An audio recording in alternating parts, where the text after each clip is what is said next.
Welcome to the deep dive. We take your sources, you get the insights. Straight to the point. Exactly. So today we're looking at a YouTube video, Agent meets Ray J for the first time from the channel Kizo. Right, that title.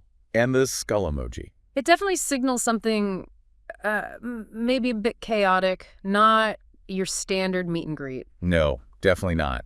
And we're not just going to, summarize it. We want to dig into the dynamics here. Yeah, figure out what's really going on in this interaction. What can we learn from it? Precisely. It feels like a snapshot of a certain kind of online personality clash, maybe. Could be. So let's jump in. Right at the start, Agent's there. He's eating something. Yeah, and he jokes about it, like took the next step towards getting towards diabetes. Huh, right. Setting the scene with the food. But then, almost immediately... Phone call. Yeah. This disruptive call comes in, something about subscriber counts. Bargain with me, bro. Mm-hmm. And needing a clip, it just instantly pivots. It does, from casual food joke to, business metrics. It really highlights that sometimes these online interactions, even meeting up, they're still kind of transactional underneath. Yeah, the lines are blurry. And Agent's reaction to whatever Ray J wanted on the call. Oh, yeah, it is not happening, my nigga. Pretty direct. Very direct. Setting a boundary straight away. Which is interesting, in a space where collaboration is often key. Maybe a bit of a power dynamic thing happening. Maybe. And then Agent says he needs to, leave for a second to ask around. Yeah, that bit was kind of vague, hinting at something unusual, maybe. And then the big entrance. Ray J arrives. In an orange jumpsuit. He casually walks in wearing an orange jumpsuit. And Agent's reaction is just perfect. Why the F is he in an orange jumpsuit, bro? Exactly what you, the listener, are probably thinking right then. It's immediate confusion, but also, hilarious absurdity. You know this isn't going to be normal. Absolutely sets the tone. And where are they meeting? Right. The location reveals. Oh. Heart Attack Grill. Which, if you don't know, is this place with insanely unhealthy food. And these very specific, very weird rules. The main one being, if you don't finish your giant burger... You get spanked. Publicly. With a paddle. And they put it on Instagram. It's part of their whole gimmick. Yeah. And Ray J hears this role. And he's immediately like, okay, cool. He seems weirdly eager for the spanking part. Yeah, his lack of hesitation is something else. Yeah.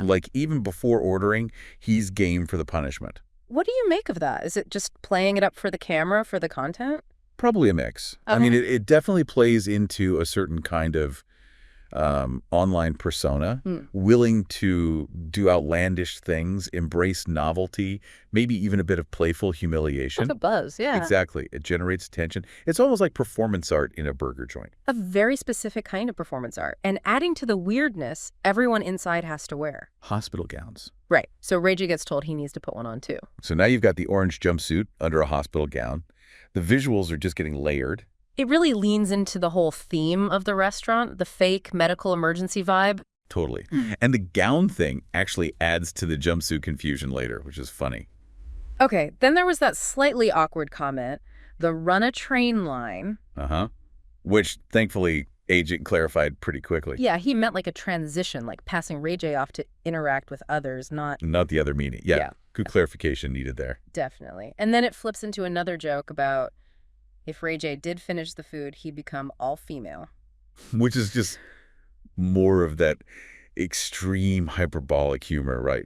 Tying back into the restaurant's whole over-the-top thing. It seems very specific to certain online circles, that kind of humor. It plays on shock value and absurdity, for sure. So Ray J finally sits down at the table. And immediately starts trying to, negotiate the rules. He doesn't want to order the food because he knows he won't eat it. Right. He's trying to get around the core concept.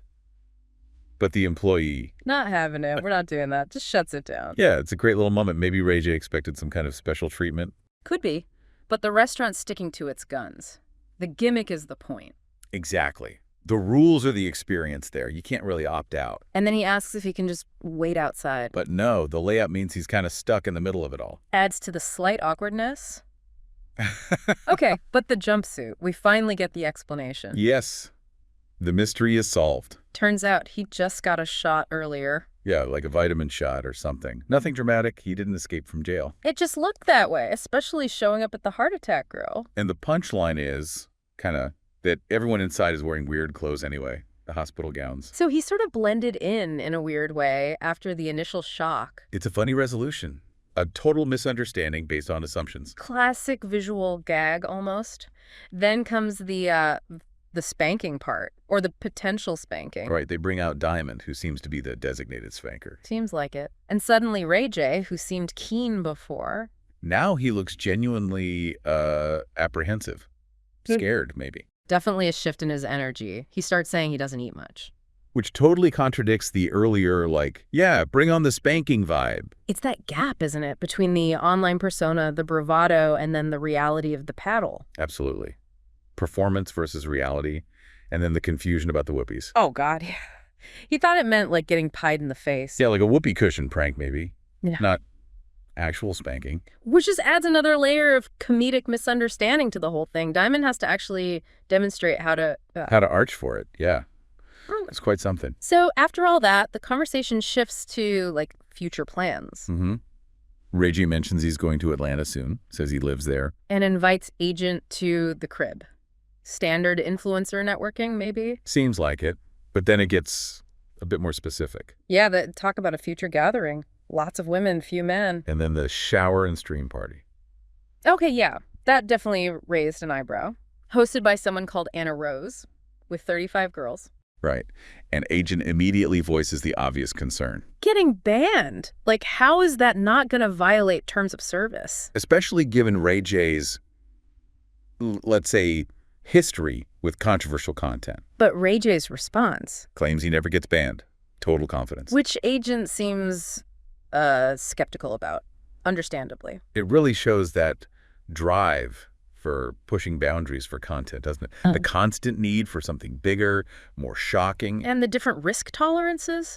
Agent's worried. Ray J's like, it's fine. Yeah, a real contrast there. It makes you wonder about the pressure creators feel. Definitely. Oh, and the fact that Agent actually left his own live stream to do this meeting. That's a big deal in that world. Stopping your own broadcast. Ray J seemed to appreciate it. Shows how important these real-world connections or potential collabs can be. For sure.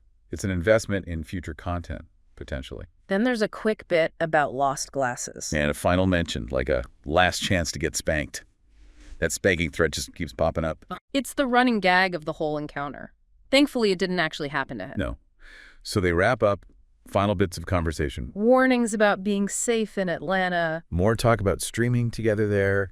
Maybe doing that shower stream idea in the summer. Ray J doubles down, says he's doing a shower and sleepover stream in LA on June 1st. He's really committed to this idea, apparently. Agent kind of laughs it off, says Ray J's funny, remembers some other past misunderstanding about showering with streamers. Yeah, seems like a recurring theme, maybe. And they plan to talk next week. Seems like a connection was made, despite the weirdness. Yeah, the door's open for future stuff. Yeah. And then that final line. Oh, yeah, the joke about no means no, not applying to Diamond and the spanking. Leaves you with that slightly uncomfortable boundary-pushing feeling again. It really does. So, wrapping this deep dive up, what's the main thing you take away from this whole bizarre encounter? I mean, it was just unfiltered. A raw look at what happens when these two online worlds collide in this incredibly strange setting. Yeah. The heart attack grill was the perfect backdrop, really. Totally. And you see this constant interplay, right? Between trying to perform, projecting an image. Right, like Ray J's initial confidence about the spanking. And then the actual reality hitting. Plus that relentless drive for content that's memorable, maybe even goes viral. It definitely makes you think about that line between the online persona and the real person. How much is real? How much is for show? Exactly. And what's motivating these kinds of interactions? Is it genuine connection, or is it all about the clicks, the views, the next big thing? And seeking out these novelty experiences, like the grill, is that part of it too? The need for something new and different to stand out? I think so. It's like a microcosm of online culture. In some ways, blurring lines, chasing novelty, performing identity. It kind of makes you wonder, what are the limits? How far does this go? That's a good question to leave people with. What are the boundaries of online content and persona these days? Seems like they're always shifting. They really are. Something to keep thinking about. Definitely food for thought. Okay, that's it for this deep dive. We'll catch you on the next one.